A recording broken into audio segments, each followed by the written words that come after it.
50% of our parents, grandparents went to a place of employment where they weren't happy, had to deal with either overt or covert forms of racism, right?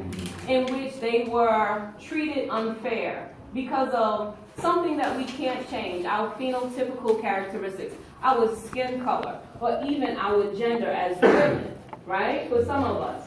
Because historically, I even told my students the other day, when you look at the 13th, 14th, and 15th Amendment, you know it's really tailored to black men. It never included initially black women. Do you remember that? Mm-hmm. When we were pushing for all these rights, our grandparents and great-grandparents, or even some of your parents, it never included black women initially. So think about how stress over time as it relates to racism now impacts our health. The research talks about the fact that the adrenal cortex responds to stress by way of releasing stress hormones. Follow? This is a way to counter or allow the body to turn back to its baseline. When you're stressed, what happens to you?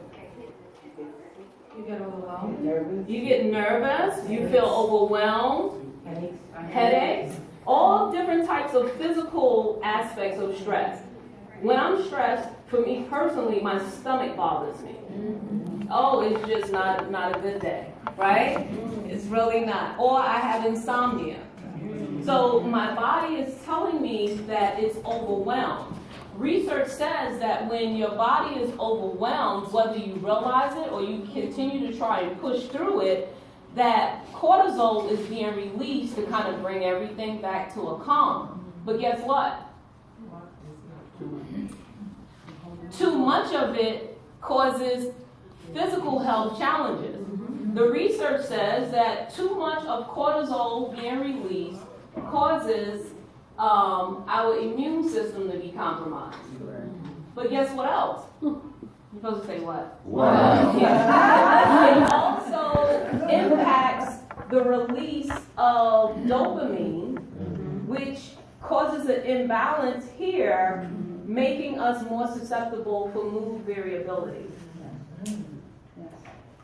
So when we talk about what's going on in our children, I think it's important to understand how stress or how racism as a stressor impacts our mental and physical anatomy, and then think about how that impacts generation after generation after generation.